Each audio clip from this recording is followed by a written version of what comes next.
In its October crop report, the USDA projected Nebraska's average corn yield would be 184 bushels per acre, and its average soybean yield would be 56 bushels per acre. As the 2015 growing season wraps up, we thought it'd be a good time to look back on disease issues in this year's corn and soybean crops. Kevin Korus is a coordinator with UNL's Plant and Pest Diagnostic Clinic on East Campus. He joined us Thursday to look at problems farmers experienced, starting with early season challenges in farms across the state. So early on, because of the cool, wet conditions, we did have a lot of Pythium issues, so we had a lot of replanting going on with our corn. We also had some Fusarium in our dryland corners causing root rot issues early on in corn as well. Early on in soybeans, similar issues with Pythium and then Phytophthora again, so causing some of our growers to have to go out there and replant because of standability issues.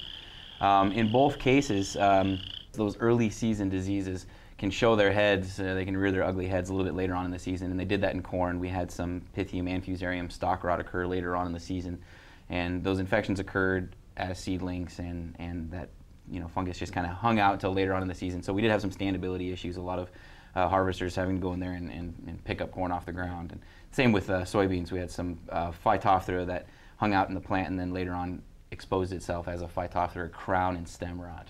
What other disease problems did you see mid-season maybe in corn? So mid-season with corn, we had in some areas of the state, northern corn leaf blight and then gray leaf spot rear their ugly heads as well. Those incidents were mainly confined to the south, central, southeastern part of the state, but they did get to levels that were concernable, and they warranted fungicide treatment in some cases. We also had southern rust come in early in the season, so we got very concerned about its presence, and it was in a very large area of the state.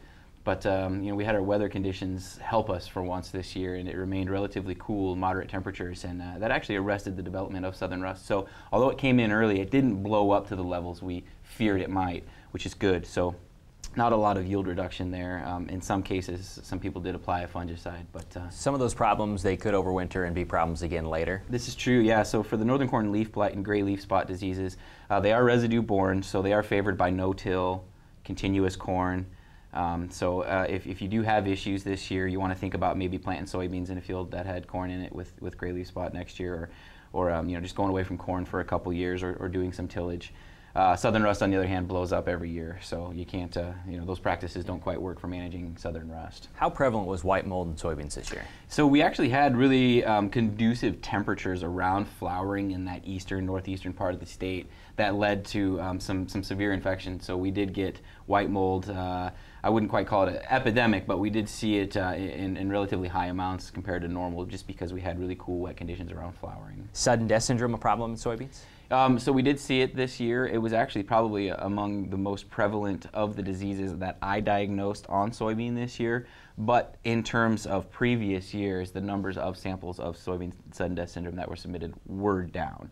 So it was out there in some areas of the state, but again, less so than it has been in previous years. And again, that's kind of a hotter, drier weather condition that disease favors. So the cool, wet suppress those diseases. How are the quality of samples this year? So really good, actually. Our clients are really learning how to keep samples fresh mid-season when things are out there and they're scouting, getting them to me really well there. The thing that's concerning sometimes is, a lot of growers will go through their field when they're harvesting, and now with our really accurate data, we can pinpoint areas of the field where we have yield dips, and so they'll go in there after they harvest and take dead plant material and want a pathogen diagnosis or disease diagnosis on that material, and it's very difficult to actually find evidence of plant pathogens once that plant has died. There's other things that come in and basically deteriorate those microorganisms, and they become difficult to find. So there are some pathogens that we can say, for instance, the dead soybean plant, if it had